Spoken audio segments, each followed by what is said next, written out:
Welcome to Whips in the Dungeon. It's Bex, and tonight we're going to revisit a topic. For those of you that are interested in whips and you're thinking about getting your first whip, you've been throwing a dragon tail for a while, and you've been comparing horizontal throwing with what I call the forward figure eight.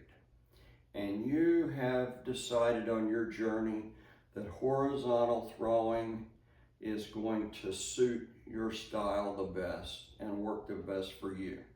So if you're a horizontal thrower looking to buy your first whip, I'm going to recommend what I call a hybrid signal whip. A hybrid signal whip has a short, stiff handle like a bull whip, but then the thong is going to be a signal whip. It's going to be finished like a signal whip. And what that stiff handle is going to do, and it doesn't matter whether if it's a short paracord bull whip, you can think of that paracord bull whip almost the same as a hybrid signal. This little short bull whip, you're going to throw horizontally, and what that stiff handle is going to do, it's going to give you more accuracy and control over the whip as you're learning, okay? Well, why would you want a hybrid signal over a regular signal?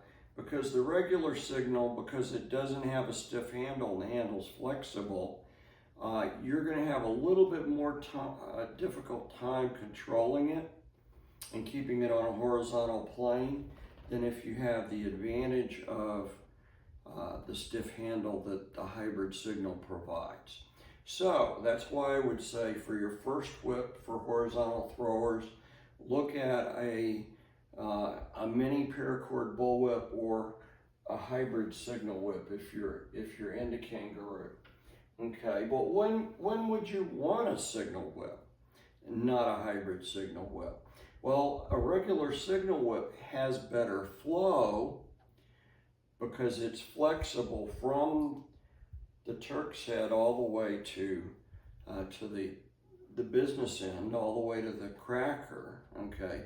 So it has better flow. And when you start throwing two-handed, that ability to have better flow is gonna be very important. It's a lot easier to throw a 3-beat weave or 6-count Florentine with matched signal whips than it is to throw with matched hybrid signal whips, because that stiff handle makes it difficult to turn the corner and do a 6-count Florentine. So that's my recommendation. If you're into two-handed whip throwing, I would get a matched set of signal whips. If you're single-handed whip throwing and you're starting out throwing horizontal, then I would recommend the hybrid signal whip, or a little mini paracord bull whip. As always, thanks for watching. Remember to subscribe, ring the bell, and leave an appropriate comment.